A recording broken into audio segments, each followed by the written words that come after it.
아멘. 자리에 편히 앉아주시 바랍니다. 예, 어제부터 오늘 새벽까지 눈이 좀 많이 내렸는데 어떻게 출근 퇴근하시는데 불편함이 없으신지 모르겠습니다. 이번 1월달 예배 평균 인원이 나왔거든요. 감사한 것은 안식일 참석 인원이 좀 늘었습니다. 근데 또 안타까운 것은 저녁 예배 인원이 또 조금씩 줄고 있어서 여기 계신 분은 잘 나오시는 분들이라 가지고 제가 참 말씀드리기가 너무 죄송한데 좀 전파해 주십시오. 혹시 이렇게 영상으로 보고 계신 분은 너무 얼굴을 뵙고 싶습니다. 그러니까 저녁에 좀 근거리에 계신 분들은 뭐 어려움이 있는 줄 압니다. 여기 오신 분들도 뭐 시간이 나서 오신 분 한 분도 없는 줄 압니다. 우리가 마음을 좀 쓰고 모이기에 힘쓰는 그 마음에 하나님께서 은혜를 주실 줄로 믿습니다. 그래서 조금 떨어졌거든요. 그래서 2월 달에는 좀 많이 저녁 예배에 참석할 수 있도록 부탁을 드리겠습니다. 예수 그리스도 이름으로 하나님 말씀 공부하도록 하겠습니다. 오늘 창세기 57번째 창세기 37장입니다. 우리가 저번 시간에 에서의 족보를 살펴봤습니다. 그래서 창세기에 있는 10가지 족보 중에 9번째 족보인데 오늘은 마지막 10번째 족보의 이야기입니다. 이 족보에 이제 에서의 족보가 이게 나왔죠. 예, 에서의 이 족보가 나왔는데 에서의 족보는 한마디로 이야기하면 가문의 영광이 있죠. 에서의 후손들로부터 수많은 족장들이 나오고 왕들이 나왔습니다. 또한 에돔 왕을 세워서 이스라엘보다 약 800년 전부터 왕정 정치를 도입한 굉장히 선진국이요 강대국으로 장성했다는 것이죠. 그래서 세상의 관점으로 이 에서의 족보를 보면 정말 위대한 가문입니다. 성공한 가문이죠. 그렇지 않습니까? 예. 근데 이 에서의 족보가 아무리 세상에서 성공한 족보고 가문의 영광이라 할지라도요, 하나님의 이 영적인 세계 안에서는 이 육적인 족보는 사실 아무것도 아니라는 것이죠. 이 에돔이라는 나라는 사실 역사에서 사라져버리지 않았습니까? 세상의 부귀영화가 그런 것입니다. 헛되고 헛되니 모든 것이 헛되다는 솔로몬의 이 말처럼 이 땅의 부귀영화는 사라져버린다는 것이죠. 에돔 왕국의 그 찬란했던 그 나라가 역사에서 사라졌듯이 이 땅에 누리는 모든 부귀영화는 마지막 날 이 세상이 사라질 때 반드시 사라집니다. 그런데 야곱의 족보는 어떻습니까? 보기에는 참 비교가 됩니다. 세상에 내놓을 것도 없고 보잘것도 없는 것처럼 보이는 것이 바로 야곱의 이 족보라는 것이죠. 근데 여러분, 하나님은 이 야곱의 족보를 통해서 온 인류를 구원할 계획을 가지고 계시잖아요. 그렇지 않습니까? 그래서 이 야곱의 후손을 통해서 이 인류를 구원하실 구원자이신 예수 그리스도가 나오는 것입니다. 그래서 우리가 영적으로 아브라함의 후손이요 예수 그리스도의 후손으로서 우리가 살아가고 있는 것이죠. 그래서 우리는 이 족보의 계열에 있는 거예요.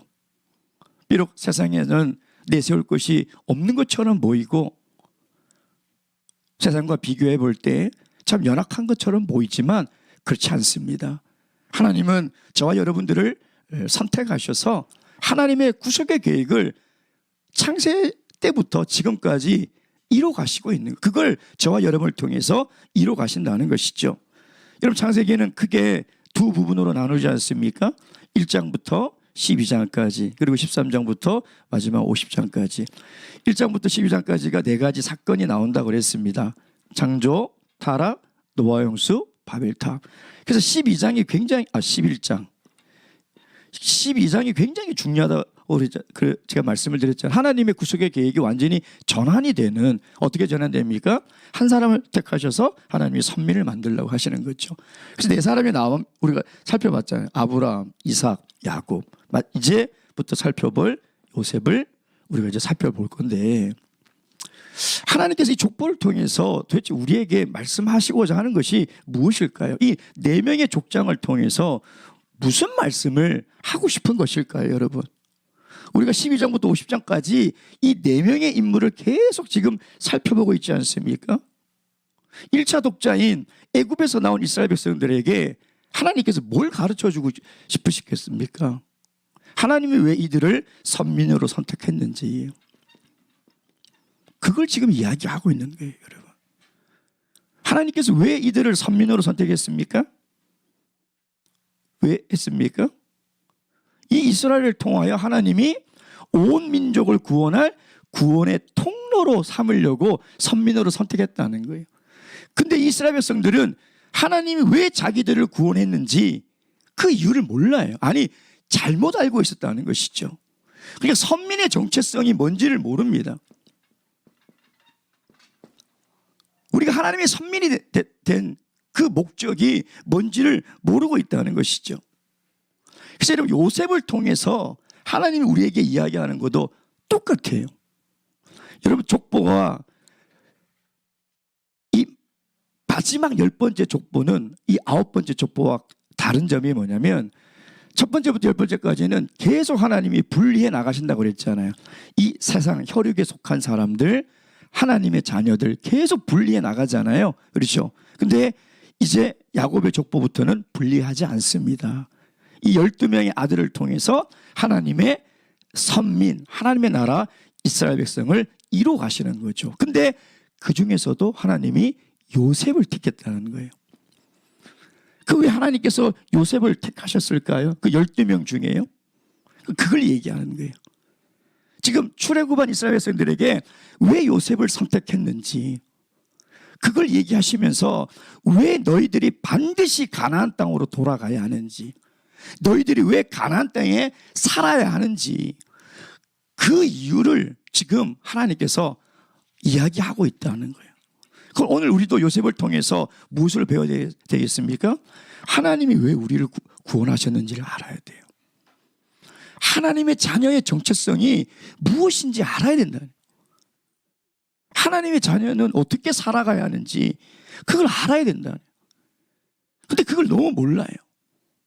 물과 성령으로 거듭나서 하나님의 자녀로 어떻게 살아가야 하는지, 하나님이 왜 우리를 구원했는지를 모르고 살아가는 성도들이 적지 않다는 거예요. 마치 이스라엘 백성들이 그 선민의 정체성을 모르고 살아가는 것처럼 그렇게 살아가는 경우가 너무나 많다는 것이죠. 그래서 이 요셉의 하나님이 왜 12명 가운데 요셉을 선택하셨을까? 그래서 이 요셉을 통해서 우리에게 주시는 메시지가 뭘까? 그걸 항상 염두에 두시고 이제 50장까지 30장부터 50장까지 굉장히 많은 내용을 이 요셉을 통해서 이야기를 하고 계시거든요. 여러분, 요셉은 여러분이 생각하는 요셉은 어떤 사람이에요? 요셉에 대한 이미지가 어떻습니까? 네? 좋죠. 그렇죠. 그 억울한 고난을 당함에도 원망 한마디 안 하고 인내하고 참고 그 죄의 유혹에서도 아주 믿음으로 이겨내고 또 애굽의 총리가 되어서 자기의 가족들을 다 기근에서 구원한 아주 그런 긍정적인 면만 보시잖아요. 그렇죠? 과연 성경은 요셉을 어떤 사람이라고 이야기하고 있을까요? 정말 요셉이 훌륭해서 12명의 아들들 가운데 가장 훌륭해서 믿음도 좋고 인내도 잘하고 아주 하나님 말씀 잘 들어서 선택을 했을까요? 성경은 요셉을 어떤 사람이라고 우리에게 이야기하고 있는지 우리가 그걸 좀 봐야 될 것 같습니다. 자, 1절 말씀 보겠습니다. 1절 시작. 야곱이 가나안 땅 곧 그 아비의 우거하던 땅에 거하였더니, 자, 여기 이 저자가 야곱이 가나안 땅에 거하였다. 여기서 아버지 이삭은 우거 왔다 갔다 했다는 거예요. 근데 거하였다는 다른 단어를 쓰고 있어요. 완전히 정착했다. 그래서 왜 이렇게 이 모세는 야곱이 가나안 땅에 정착한 얘기를 왜 자꾸 할까요? 여러분, 가나안 땅에 정착했다는 말은 지리적으로 가나안 땅에 살고 있다는 게 아니에요. 무슨 얘기입니까? 하나님의 언약 안에 살고 있다는 거예요. 하나님의 언약 안에 살고. 여러분, 언약의 백성이 하나님의 언약 안에 살아야 되잖아요. 그럼 어떻게 사는 것이 하나님의 언약 안에 사는 거예요? 야, 저 사람이 하나님의 언약 안에 있구나. 하나님의 언약과 세상을 왔다 갔다 하구나. 아직 정착하지 못하구나. 그걸 어떻게 알 수 있어요? 하나님의 언약 안에 산다는 것은 하나님의 말씀을 듣고 깨닫고 순종하며 살아가는 거예요. 하나님의 말씀에 무조건 순종하고 살아가는 것이, 그것이 하나님의 언약 안에 살아가는 거예요. 내가 하나님의 언약의 백성이라는 것을 어떻게 알 수 있어요? 하나님 말씀을 순종하는가, 그거로 아는 것이지 지리적으로 교회에 있다고 언약의 백성이 아니에요. 내가 교회에 앉아 있다고 언약의 백성이 아니라는 거예요. 가나안 땅에 거주했다는 것은 이제 하나님의 말씀만 붙들고 살아간다는 거예요. 그 얘기를 하고 있는 거죠. 2절 말씀 시작. 야곱의 약전이 이러하니라. 약전이 족보라는 뜻이에요. 톨레도트 기억나시죠? 그렇죠? 야곱의 족보가 이러하니라. 이게 마지막 10번째 족보예요. 자, 그러면 족보 다음에 뭐가 나와야 됩니까? 누가 누굴 낳고 누구 낳고 이 나와야 되잖아요. 근데 안 나오고 요셉의 이야기가 나오고 있다는 거예요. 저번 시간입니까? 저번 시간입니까? 족보라는 히브리어가 가장 해석하기 어려운 단어 중에 하나다라고 말씀을 드렸죠. 그래서 이걸 히브리어로 의미를 좀 풀었으면 무슨 의미라고 그랬습니까? 하나님이 당신의 구속의 계획을 위하여 사람을 선택하셔서 하나님의 섭리를 이루어 가시는 것, 그게 톨레도트다라고 말씀을 드렸잖아요. 그러니까 야곱의 족보는 이러하다 그러면서 하나님이 누구를 선택하셨다고요? 요셉을 선택하셨다는 거예요. 그래서 요셉을 선택해서 하나님의 구속의 계획을 지금 어떻게 이뤄가고 있는가, 그걸 지금 우리에게 보여주고 있다는 거예요. 자, 계속 읽어보겠습니다. 이러하니라 시작. 요셉이 17세의 소년으로서 그 형제와 함께 양을 칠 때에 그 아비첩 비라와 실바의 아들들로 더불어 함께하였더니 그가 그들의 과실을 아비에게 구하였더라. 17살이면은 어떤 나이입니까? 17살. 지금 고등학교 2학년. 성인이에요. 다 컸어요. 17살이면 사리 분별을 하고요, 철이 든 나이입니다. 그렇지 않아요? 근데 요셉이 하는 행동이 보세요. 그가 그들의 과실을 아비에게 고하더라. 형들이 양을 치고 있는데 가만히 보고 있다가 어떤 형이 농땡이 부리나, 어떤 형이 잘못하나, 어떤 형들이 싸우나, 그걸 다 가져가서 아버지한테 고자질하는 거예요. 경상도 말로 꼬지르는 거예요. 예. 가가지고 다 누가 형이 뭐 일 안 하고 놀다 왔다, 뭐 둘이 싸웠다, 욕했다, 막 다 고자질하는 거예요. 우리 아동부 형들한테 물어보세요. 동생이 엄마 형아가, 그럼 형이 어떻게 할까요? 죽습니다. 그 동생은. 어디 동생이 형아 잘못한 것을 엄마 아빠한테 가서 막 이러고 그래요. 난리 나죠.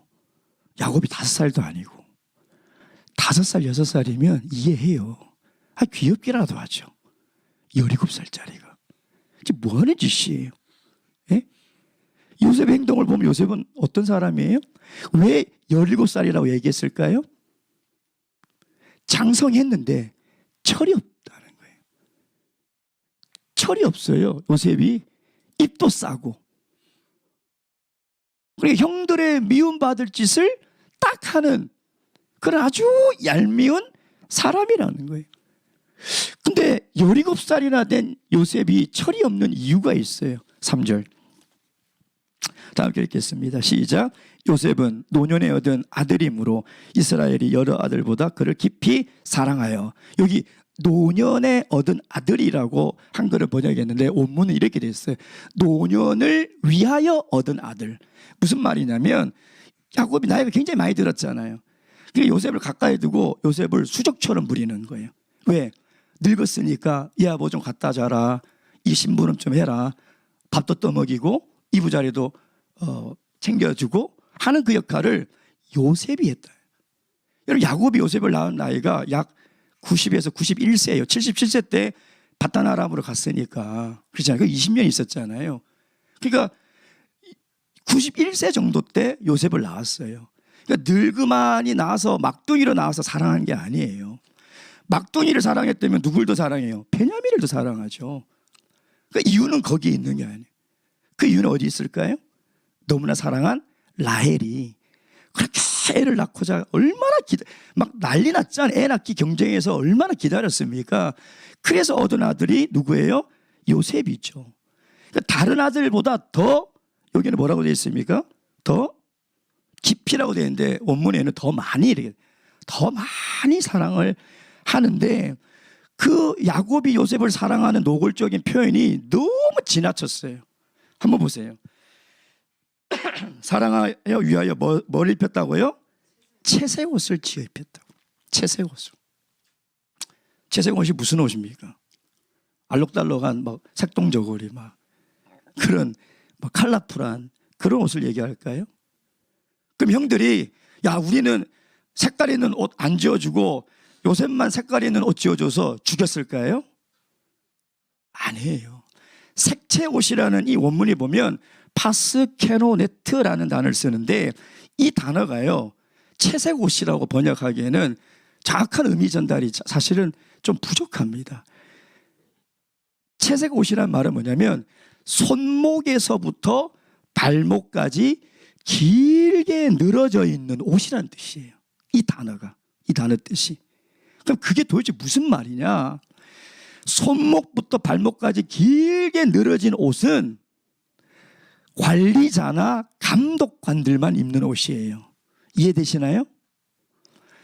히브리인들이 입는 옷은 대부분, 여러분 나중에 그런 자료를 보면 아실 거예요. 대부분 구약시대 때 히브리인들이 무슨 옷 입고 있나 보면 다 이렇게 조끼같이 팔이 없어요. 조끼 같은 옷에 길이는 딱 무릎까지예요. 안에 속옷 입고. 왜냐하면 노동을 해야 돼. 양을 쳐야 되기 때문에. 근데 관리자들은요 긴 옷을 입고 있어요. 채색 옷을 입혔다는 건 뭐냐면 야곱이 형들은 일을 시키고 요셉은 뭐를 세웠다고요? 일을 안 시켰다는 게 아니에요. 뭐를 세웠다고요? 관리자로 세운 거예요. 그래서 2절이 뭐냐면 관리자로 세웠기 때문에 감독을 하고 있었던 거예요. 상상해 보세요. 형들은 일하고 있는데 11번째 동생이 관리자의 옷을 입고 아 저기 큰형이 일을 안 하네, 누가 게으르네, 그걸 다 보고를 하니 형들이 어떻게 했어요? 그러니까 화가 나는 거예요. 근데 여러분 보세요. 인간이 가진 편애, 야곱이 왜 한평생 그렇게 힘들게 살았습니까? 이삭과 리브가의 편애 때문에 그랬잖아요. 아버지는 에서를 좋아하고 리브가는 야곱을 좋아해서 그것 때문에 이 고생했는데 자기도 좀 편애하잖아요. 편애해가지고 그 편애의 그 죄성이 얼마나 끈질기게 오래 갔는데 지금까지 남아있어요. 이걸 뭘 얘기하느냐면 우리 인간의 죄가 얼마나 끈질긴지를 얘기하는 거예요. 죄처럼 끈질기 없어요. 죄는요 우리가 중환자실에 호흡 끼고 누워있어도 머릿속으로 죄 지어요. 그게 인간이고 그게 죄예요. 그러니까 우리가 숨을 딱 멈추지 않는 이상 죄는 끊임없이 우리를 끈질기게 물고 늘어쓰는 거예요. 이 죄성이 얼마나 무섭냐. 편애의 결과가 뭡니까? 4절 말씀 보세요. 4절 다 함께 읽겠습니다. 시작.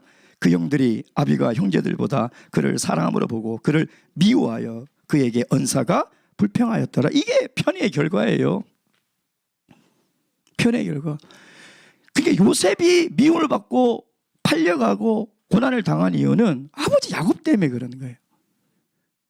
그 편애 때문에. 근데 여기에 그에게 언사가 불평하였더라. 이게 무슨 뜻입니까? 이게 무슨 뜻일까요? 그냥 그가 말하는 게 뭐 좀 마음이 좀 불편하다 이런 뜻일까요? 이게 좀 의미 전달이 잘 안 돼요. 오문에 보면 어떻게 되냐면 그에게 샬롬이라고 말하지 못하더라. 그래서 킹 제임스 버전에 보면 이렇게 되죠. Not speak peaceable. 평안이라고 말할 수 없다. 이렇게 되어 있어요. 이게 무슨 뜻이에요? 유대인에게서 샬롬은 굉장히 중요한 인사입니다. 샬롬이라는 원래의 뜻은 어느 것 하나 부족하지 않은 완전한 상태가 샬롬이에요. 그게 평안, 평화예요. 그래서 그들이 만나서 샬롬이라고 인사하는 것은 매우 중요한 인간적 관계예요. 야곱과 언사가 불평하더라, 이 말은 뭐냐면 그와 인사를 못 나눈다는 거예요. 다시 얘기하면 그와 관계가 깨어져 버렸다는 거예요. 더 정확하게 이야기하면 이제 형제들이 요셉을 뭐로 여기지 않는다고요? 형제로 여기지 않는다는 거예요. 여러분, 지금이야 이복 동생들은 친형이다 뭐 아니다 구분하지만 족장시대 때는 그런 개념이 없어요. 엄마가 달라도 아버지가 하나면 친형제예요. 친형제.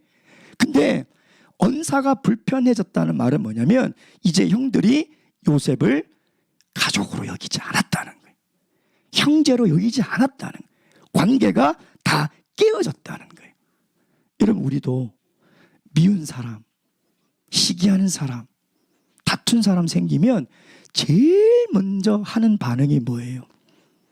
제가 늘 얘기하지만 제가 눈이 작다고 우리 성도들을 잘 안 살피는 게 아닙니다. 이 작은 눈으로요 아주 유심히 살핍니다. 우리 성도님들의 안색이 어떤가? 왜 또 그렇게 힘이 없으신가? 또 무슨 일이 있는가? 살펴요. 그럼 제가 성도들 사이에 문제가 생겼는지 어떻게 아는지 아세요? 여러분, 사람과 관계가 문제 생기면 제일 먼저 하는 반응이 뭐예요? 인사를 해요, 안 해요? 예? 안 해요. 인사 안 해요. 인사를 안 한다는 것은 무슨 뜻이냐면 관계가 깨어졌다는 거예요. 여러분, 굉장히 중요합니다. 우리가 신앙 공동체 안에서 인사를 하는 것은요 예의로 하는 게 아니에요. 우리가 한 가족이기 때문에. 여러분, 평안과 평화를 깨트리는 것은 다 우리의 죄성이에요. 시기하고 질투하고. 여러분, 미운 사람 있으면 인사하고 싶어요, 안 하고 싶어요? 해도 그냥 대충 하든지 하는 동 마는 동 하든지 그건 인사가 아니에요. 정말 인사는 내 마음을 담아서 눈을 마주보고 정말 내 마음껏 그 사람의 안부를 묻는 마음으로 해야 되는 게 그게 인사예요. 사회든 가정이든 교회든 이 인간과의 관계를 깨는 평안과 화평, 모든 것이 부족한 것이 없이 완전한 관계를 깨는 것은요 이건 죄예요. 여러분, 우리 공동체의 살림을 깨면 안 돼요. 어떤 죄요? 편애하는 것, 차별하는 것, 사람 차별하고, 나하고 다퉜다고, 나하고 마음에 안 든다고. 이거 정말 무서운 죄예요. 우리가 그래서 우리 공동체의 샬롬을 지키기 위해서는요 이해하고 덮어주고 용서하는 노력이 없으면 깨집니다. 그러니까 우리가 인사를 안 한다는 것은 이제 형제 자매로서 관계를 인정을 안 한다는 거예요. 하나님 보실 때 이게 얼마나 무서운 일이에요. 인사 잘하세요. 저한테 서운한 게 있어도 인사 꼭 하세요. 인사 안 하면 제가 걱정이 태산이에요.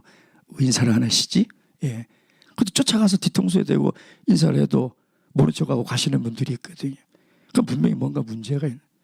분명히 문제가 있으니까 그런 거잖아요. 그러니까 지금 언사가 불평했다는 것은 요셉과의 관계가 완전히 깨어져 버렸다는 거예요.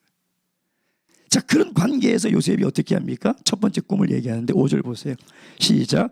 요셉이 꿈을 꾸고 자기 형들에게 고하매 그들이 그를 더욱 미워하였더니 6절. 요셉이 그들에게 이르되 청컨대 나의 꿈을 들으시오. 여러분 한번 생각해 보세요. 죽일도록 미워 죽겠는데 그놈이 와가지고 꿈 얘기하는데 듣고 싶어요? 근데 웃긴 거는요 여기에 고하매 청컨대 이게 무슨 뜻인지 알아요? 고하매라는 뜻이 원어 그대로를 살려서 제가 연기를 하면 형 이리 와봐 내가 꿈 얘기해 줄게 하고 막 쫓아다니는 거예요.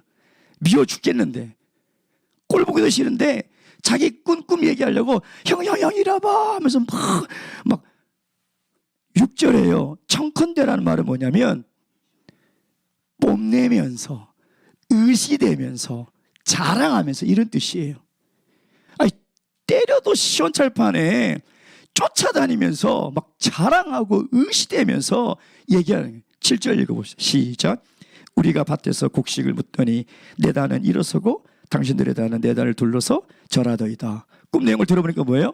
곡식을 내가 딱 묶었는데 갑자기 내 단이 벌떡 일어서는데 형들이 묶은 단들도 쫙 오더니 나에게 엎드려 절하더라 경배하다가 샤하인데 이거 뭐 하나님께 경배할 때만 쓰는 단어예요. 코를 땅에 납작 엎드리다. 근데 원문을 보면 형들이 이해가 돼요. 원문에는 이렇게 돼 있어요.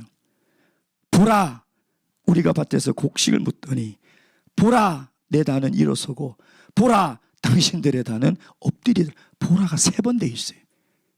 막 뽐내면서요. 막 자기 꿈에 막 심취해가지고 형들이 자기를 얼마나 미워하는지는 상관이 없어요. 그냥 자기 꿈에 도취돼가지고 보라, 와 내가 단을 먹는데 내 단이 벌떡 일어서더니 보라, 형들의 단이 나한테 와가지고 보라 넙적 절하더라. 그러니까 뭐냐면 형들이 미워하는 그 미움에 지금요 기름을 부은 거예요. 미움의 불에다가 이 철딱선이 없는 요셉이 와가지고 기름을 확 부어버리는 거예요. 형들이 저는 이해가 돼요. 형들한테 물어보면서 동생이 이렇게 하는데 좋아할 형들이 세상에 어딨냐 이 말이에요. 예. 8절 보세요. 다 함께 읽겠습니다. 시작. 그 형들이 그에게 이르되 내가 참으로 우리 왕이 되겠느냐 참으로 우리를 다스리게 되겠느냐 하고 그 꿈과 그 말을 인하여 그를 어떻게 더욱 미워한. 그러니까 요셉이 말만 하면요 형들의 이 미움이 막 계속 올라가는 계속 올라. 근데 여러분 우리가 요셉이 형들에게 미움을 당한 것이 하나님이 주신 꿈 때문이라고 생각하잖아요. 그렇죠? 성경을 좀 제대로 읽으세요. 그냥 대충 그렇게 알고 그렇게 읽으면 그렇게만 알아요. 자 보세요. 우리를 다스리겠느냐 하고 그 꿈과 뭐를 인하여? 그 꿈과 그 말을 인하여. 이 말은 말투를 얘기하는 거예요. 말투. 얼마나 버릇없고 얼마나 의시되며 자랑하며 얘기를 했겠냐 이 말이에요. 그냥 상상해 보세요. 혼자 자기 꿈에 막 도취가 돼가지고 막 자랑하고 뻐기는데 형들이 참겠냐 이 말이에요. 예, 참겠냐 이 말이에요. 여러분 만약에 누가 막 자랑해 보세요. 막 자랑하고 뻐기고 여러분 보고 있을 수 있어요? 마음이 안 불편해요? 아니 미워하지 않는 사람이 막 자랑해도 사실 보기 싫잖아요. 그러잖아요. 근데 미워 죽겠는 사람이 막 쫓아다니면서 와가지고 와봐봐 나 이거 샀는데 좀 봐줘봐 마음이 어떻게 했냐 이 말이에요. 예. 그러니까 그 말투가 문제예요. 말투가. 여러분 그리스도인들은 제가 늘 얘기하잖아요. 말을 잘하는 사람이 있고 잘 말하는 사람이 있어요. 이 다른 거예요. 말을 잘하는 사람은 논리적으로 또박또박 잘하는 사람이에요. 근데 그리스도인은 잘 말하는 사람이 돼요. 말하는 태도가 중요해요. 겸손해야 돼요. 온유해야 돼요. 말하는 태도가 굉장히 중요한 거예요. 요셉이 형들의 미움을 받은 것은 그 꿈만이 아니에요. 그의 철딱선이 없는 그 말투, 자기 중심적인 그 생각에 갇혀있는 그 말투 때문에 형들의 미움을 받은 거예요. 자, 근데 하나님이 또 두 번째 꿈을 또 꾸게 하시잖아요. 자, 이 9절 시작. 요셉이 다시 꿈을 꾸고 그 형들에게 구하여 가로되 내가 또 꿈을 꾼즉 해와 달과 11별이 내게 절하였더니. 해와 달은 누굴 가르칩니까? 부모를 가르치죠. 그렇죠? 그걸 형들에게 다 얘기했어요. 얘기 다 했어요? 근데 형이 들었어, 형들이. 근데 형하고 아버지하고 있는데 또 가서 또 얘기한 거예요. 10절 시작.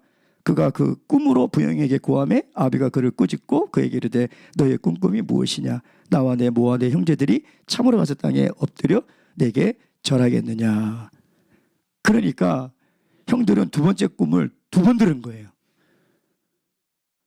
들어도 막 속이 뒤집어지는데 또 아버지하고 있는데 또 와가지고 또 얘기하는 거예요. 이런 철딱선이 없네.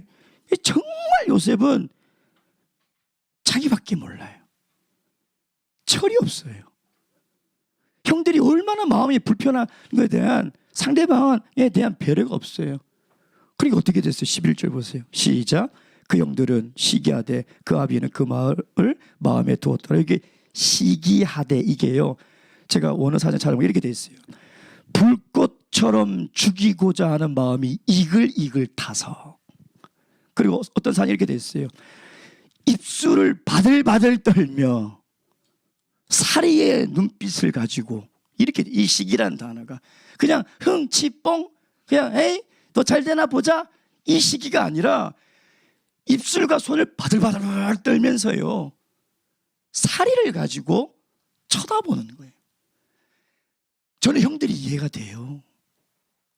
아버지로부터 편애를 받는 것도 속이 상한데 어떻게 동생은 관리자로 세워가지고 일도 안 시키고 미워 죽겠는데 저 미운 놈은 하는 짓이 그냥 하는 말마다 속을 뒤집어 놓고 그냥 참고 참아도 저렇게 철없이 형들을 계속 건들지 않아요. 그렇죠?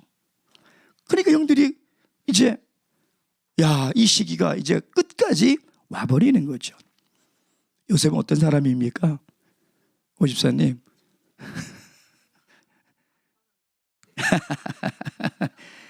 다 장성한 17살이지만 자기밖에 몰라요. 다른 사람의 감정을 몰라요. 공감 능력이 빵점이에요. 타인의 잘못을 들춰내서 막 고자질하고 다니는 트러블 메이커예요. 자기가 꾼 꿈만 중요해요. 그러니까 자기 생각만 중요해. 형들의 마음이 얼마나 아프고 불편할까. 그러면 꿈을 꿔도 어떻게 하겠어요? 내가 이런 꿈을 꿨는데 형들 한번 좀 들어보시겠습니까? 저 이게 꿈이 뭔지는 모르겠습니다. 이렇게 겸손하게 얘기할 수 있는데 보라 내가 이런 꿈인데 좀 봐라. 그러니 얼마나 참 형편없는 사람이 요셉이냐 이 말이에요. 제가 왜 이렇게 요셉을 디스했을까요? 다시 서론으로 가면 요셉이 12아들 중에 잘나고 믿음 좋고 똑똑하고 착해서 선택받은 거 아니라는 거예요. 제가 이 얘기하고 싶어서 그래요. 요셉이 형편없다는 것을 제가 왜 얘기하겠냐면 요셉이 다른 10아들보다 월등히 뛰어나서 하나님이 선택한 것이 아니라는 거예요. 여러분 왜 이렇게 형편없는 요셉을 하나님이 선택하셨을까요? 우리는 알 수 없어요. 어떻게 알아요? 하나님이 왜 이스마엘과 이삭 중에 왜 이삭을 택했는지 아세요? 몰라요. 왜 에서와 야곱 중에 야곱을 택했는지 아세요? 몰라요. 하나님이 왜 나를 택했는지 아세요? 몰라요. 나도 요셉 같은 사람이었어요. 우리도 요셉처럼 형편없는 사람이었어요. 자기밖에 모르고 남을 배려할 줄 모르고 공감할 줄 모르고 다른 사람의 죄는 지적하기를 좋아하는 그런 형편없는 사람이었어요. 그럼에도 불구하고 하나님이 나를 선택해 주셨다는 거예요. 하나님의 구속사는 이렇게 하나님의 절대적인 주권과 하나님의 은혜로 이루어 가시는 것이지 우리가 지금까지 봤잖아요. 아브라함이 뭐가 훌륭합니까? 이삭 봤잖아요. 훌륭한 게 뭐가 있고 야곱 징글징글한 사람이잖아요. 그러잖아요.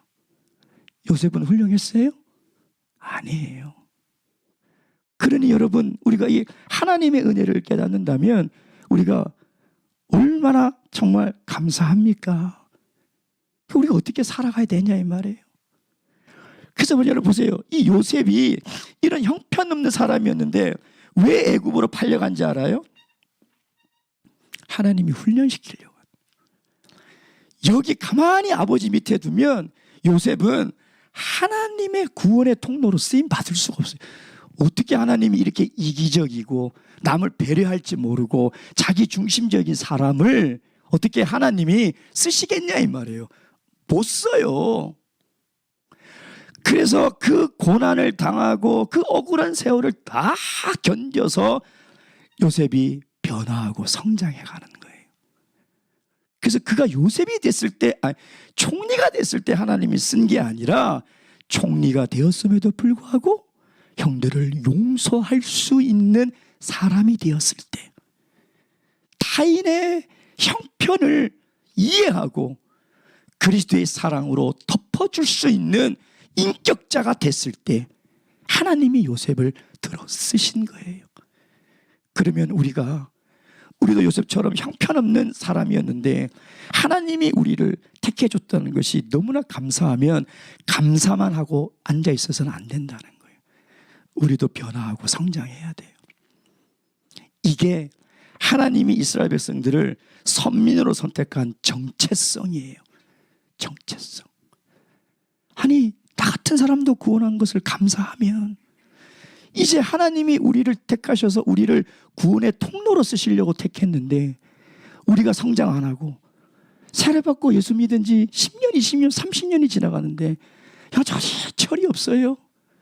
자기밖에 몰라요. 배려를 못해요. 남들과 트러블을 늘 일으켜요. 하나님이 어떻게 쓰시겠어요, 그런 사람을? 하나님이 어떻게 그런 사람을 통해서 사람을 구원할 수 있냐 이 말이에요. 못하는 거죠. 못하는 거예요. 그래서 요셉이 어떻게 훌륭하다 그걸 우리에게 얘기하는 게 아니라 하나님이 구원을 어떻게 펼쳐나가실 거냐는 거예요. 여러분, 그러면 요셉이 이렇게 위대한 하나님의 쓰임받는 그릇으로 변화하고 성장할 수 있었던 그 비결이 뭘까? 창세기 39장 2절에 있습니다. 다 함께 보겠습니다. 시작. 창세기 39장 2절 다 함께 읽겠습니다. 시작. 여호와께서 요셉과 함께 하심으로 그가 형통한 자가 되어 그 주인 애굽 사람의 집에 있으니. 아멘. 그 비결이 뭔지 알아요? 하나님이 함께 계셨다는 거예요. 여러분, 우리가 연약하고 여전히 죄가 우리를 괴롭혀도요, 하나님이 함께 하셔서 도와주시면 우리도 요셉처럼 그 고난 가운데서 말씀으로 훈련받아 변화될 수 있어요. 여러분, 그게 형통이에요. 요셉이 누리는 형통이 출세한 것이 형통이 아니라 하나님의 쓰임을 받는 사람으로 성장하고 변화되어 갔던 것. 그래서 드디어 만민을 구원할 하나님의 구속의 통로와 도구가 됐던 것, 그게 형통이에요. 바라기는 하나님이 여러분과 늘 함께 계셔서 하나님의 말씀 안에 또 인생의 고난 안에 요셉처럼 성장하고 변화되어 가서 하나님께 쓰임받는 귀한 인생이 되시길 주님의 이름으로 축원드립니다. 우리 기도하시겠습니다. 우리 두 번째, 세 번째는 다음 시간에, 오늘 이 양이 많아서요, 오늘은 첫 번째만 했습니다. 기도하실 때 오늘 드신 말씀 기억하시고, 특별히 우리 이순호 모친 이번 일요일날 신방 다녀왔는데 그래도 참 신앙이 있다는 것이 참 감사하다. 그 고통 가운데, 그 위험 가운데 계심에도 불구하고 오히려 저희들을 위로하고 또 괜찮다고 하시고 하는 그 모습을 볼 때 정말 하나님 믿는 믿음이 얼마나 위대한지 모친을 통해서 또 배우고 왔습니다. 하나님께서 함께 하시고 회복하는 가운데서도 위로와 또 능력을 주시기를, 또 우리 이영호 모친 그리고 우리 허민호 경제의 건강 회복을 위해서도 다 함께 기도하시겠습니다.